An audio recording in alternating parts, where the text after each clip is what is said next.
అందరికీ నమస్కారం అండి. సత్యనారాయణ స్వామి గుడి ఎదురుగా ఉన్న ధ్వజస్తంభం దగ్గర ఆకాశ దీపానికి అయితే పూజ చేయడం జరిగిందండి. అలా పూజ చేసిన తర్వాత ఆకాశ దీపాన్ని అయితే వదలడం జరిగిందండి. ఆకాశ దీపాన్ని అయితే చూస్తుంటే నా కళ్ళల్లో ఆనందం అయితే చాలా ఆనందం కలిగిందండి. ఆకాశ దీపాన్ని అయితే మా చిన్నమావయ్య గారే వదలడం అయితే జరిగిందండి. ఆకాశ దీపం అయిన తర్వాత స్వామివారిని పల్లకీలో గుడి చుట్టూరు 3 సార్లు అయితే ఊరేగించడం జరిగిందండి. అలా ఊరేగించిన తర్వాత స్వామివారిని జలాతోరణం దగ్గరికైతే తీసుకువెళ్ళడం జరిగిందండి. జలాతోరణం దగ్గర జనం క్రౌడ్ అయితే చాలా ఎక్కువగా ఉన్నారు.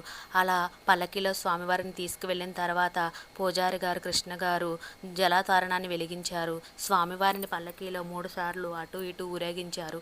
అలా ఊరేగించిన తర్వాత ప్రజలందరూ కూడా అక్కడికి వచ్చిన వారందరూ కూడా ఆ గడ్డిని అయితే తీసుకోవడం జరిగింది.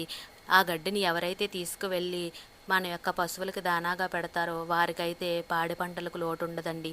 అందుకని అక్కడికి వచ్చిన ప్రతి ఒక్కరూ కూడా తీసుకోవడం జరిగింది. అలా తీసుకోవడం వల్ల మనకి ఎంతో మంచి జరుగుతుందని అందరూ తీసుకున్నారండి. అదేవిధంగా మన ఛానల్ లైక్ చేయండి, షేర్ చేయండి, సబ్స్క్రైబ్ చేయండి.